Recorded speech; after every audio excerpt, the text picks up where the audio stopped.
Facebook पे या Instagram पे कमेंट आया एक खातून का कि मेरा अपना ज़ाती तजुर्बा ये है कि जब भी आप नेकी करते हो तो उस नेकी का सिला बड़ा बुरा मिलता है।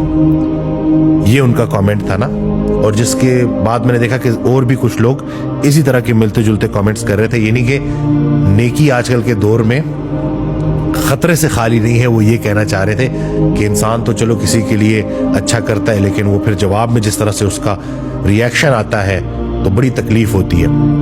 तो मैं क्लिनिक पे बैठा हुआ था एक दिन, कुछ अर्सा पहले की बात है। तो एक शख्स आया तो उसने वो हज़रत वासिफ अली वासिफ रहमतुल्लाह की बुक्स देखी, मेरे क्लिनिक पे मौजूद होती हैं। जो लोग वेट कर रहे होते हैं वो साथ साथ पढ़ते हैं ताकि कोई ना कोई खैर की बात उन तक पहुंच जाए। तो वो शख्स मुझे कहता है कि डॉक्टर वसीम, मैं कई साल एक सवाल को लेके फिरता रहा और हज़रत वासिफ अली वासिफ रहमतुल्लाह की किताब में मुझे उस सवाल का जवाब मिला। तो मैं बड़ा थोड़ा सा ना अटेंटिव हो गया और मैंने कहा कि क्या ऐसा सवाल था जिसका आपको जवाब मिला। तो उसने जो सवाल बोला वो यही था कि नेकी अगर इतनी अच्छी चीज़ है तो नेकी का सिला इतना बुरा क्यों मिलता है, ये सवाल पूछा गया। तो हज़रत वासिफ अली वासिफ रहमतुल्लाह ने जवाब दिया कि तुमने कभी नेकी की नहीं, क्योंकि नेकी तो खालिस अल्लाह की रज़ा के लिए की जाती है। ये तो कारोबार है कि जिसमें आप एक हाथ दे एक हाथ ले, यानी कि मैं तुम्हारे साथ अच्छा कर रहा हूँ या कर रही हूँ तो बदले में तुम भी मेरे साथ अच्छा करोगे। यानी कि अगर मकसद बंदा है तो नतीजा भी बंदा है, अगर मकसद अल्लाह हो तो नतीजा भी अल्लाह है। यानी कि आपने इखलास के साथ किसी के साथ नेकी की और उसने उस नेकी का सिला बुराई से दे दिया तो जाहिरन आपको शायद ऐसा लगे कि जैसे आपकी मेहनत रायगा हो गई, तो ऐसा कतन भी नहीं है। जिस नेकी का सिला आपको इस दुनिया में बुरा मिला इखलास के साथ की हुई नेकी का, तो वो नेकी कहीं और चली गई है और वो उस दिन काम आएगी जिस दिन और कुछ भी काम नहीं आएगा। सिक्का राजुल वक्त उस वक्त नहीं चलेगा। सगी माँ अपने बेटे को बोलेगी कि बेटा वो और दुनिया थी जहां मैं खुद भूखी रह लेती थी और तुझे खिला देती थी, आज मैं तेरे कुछ काम नहीं आ सकता। तो वो नेकी जो आपने इस दुनिया में की थी जिसका सिला बुरा मिला वो उधर काम आएगी।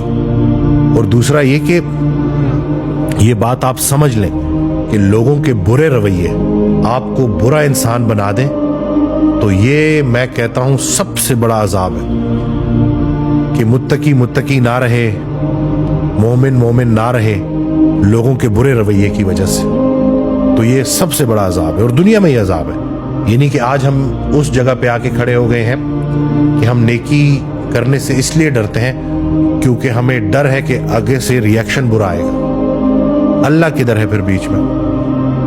अगर आप अल्लाह के लिए नेकी कर रहे हैं तो दूसरे का बुरा अमल आपकी नेकी बंद नहीं कर सकता। हम यहाँ कुछ अरसे के मेहमान हैं, ये बात बार बार याद करनी चाहिए। हमने जो इतनी सारे इश्यूज इसी लाइफ के साथ जोड़ दिए हैं ना, तो फानी दुनिया, फानी पैसा, बेजान चीज़ों की मोहब्बत, इस हद तक हमारे रूह पे जो है वो जंग चढ़ चुका है। रूह की मिसाल हज़रत वासिफ अली वासिफ रहमतुल्लाह ने एक आईने की दी है कि वो आईना जो बिल्कुल टूटा नहीं है, बिल्कुल सही है, लेकिन उसके ऊपर गर्द जम गई है। तो इसलिए उस गर्द आलूद आईने की वजह से आपको मंजर सही क्लियर नजर नहीं आ रहा। तो जब आप दिलों से नफरत निकालेंगे, जिस रास्ते से, जिस दरवाजे से दिल में नफरत आती है उसी दरवाजे से मोहब्बत निकल जाती है।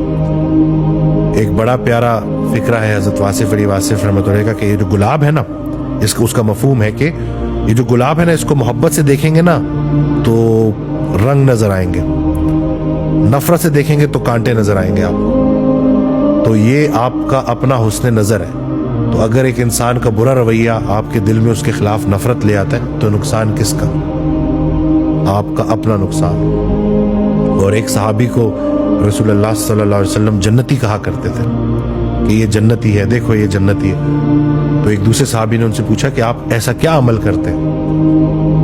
तो उस सहाबी ने जवाब दिया, उन्होंने जवाब दिया कि मैं और तो कुछ नहीं जानता, लेकिन इतना मैं बड़े गारंटी से कह सकता हूं कि मैं अपने दिल में किसी के लिए बोझ नहीं रखता। तो दूसरे सहाबी ने कहा कि ये तो बड़ा मुश्किल काम है, यानी कि अपने दिल को साफ करना। ये जितना मुश्किल काम है ना, उतना बड़ा ही इसका अजर भी है। تو دل سے نفرت کو نکالیں، دل سے لوگوں کے برے رویوں کو نکالیں.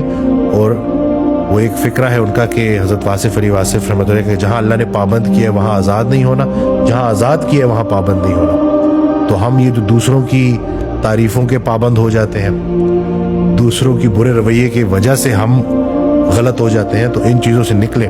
پابندی صرف اللہ کی ہے اور اللہ کے حکم کی پابندی کریں، زندگی میں کبھی نقصان نہیں اٹھائیں گے. وہ جو بظاہر آپ کو نقصان نظر آ رہا ہوتا ہے وہ نقصان ہوتا نہیں آتی کوئی پریشانی اس وقت تک جب تک وہ بڑی پریشانی کو ٹالنے نہ آئی ہو. تو یہ جو دنیا کا جو مال و اسباب ہے، یا جو دنیا میں کسی نے آپ سے اگر 4-5 دن کا فائدہ لے لیا، تو فائدہ نہیں حاصل کر سکتے ہم ایک دوسرے سے، فائدہ ہی تو نہیں حاصل کر سکتے. اسی چیز نے تو ہمیں دھوکے میں ڈالا ہوا ہے کہ کسی کے 2-4 پیسے اگر ہم نے لوٹ بھی لیے یا کسی کو اگر ہم نے نقصان پہنچا بھی دیا، تو اصل میں ہم اس کو نقصان نہیں پہنچا رہے، خود کو نقصان پہنچا رہے ہیں. کیونکہ ایک دن عدالت لگنی ہے اور اس دن سب کچھ سامنے آئے گا، اور اللہ ہمارے دلوں میں اٹھنے والے گمان سے بھی واقف ہے اور سب ریکارڈ ہو رہا ہے. تو اللہ پاک ہمیں عمل کرنے کی توفیق دے اللہ کی رضا کے لیے. لوگوں سے بے نیاز ہو جائے جی، اللہ بے نیاز ہے نا، تو اللہ کے قریب ہوں گے تو پھر یہ لوگوں کے سخت رویے بھی آپ کے اوپر بھاری نہیں ہوں گے، آپ کو مشکل میں نہیں ڈالیں گے. تو میں امید کرتا ہوں کہ اس ویڈیو سے آپ کو فائدہ ہوگا. دعا میں یاد رکھیے گا، چینل سبسکرائب کرنا نہ بھولیے گا. السلام علیکم.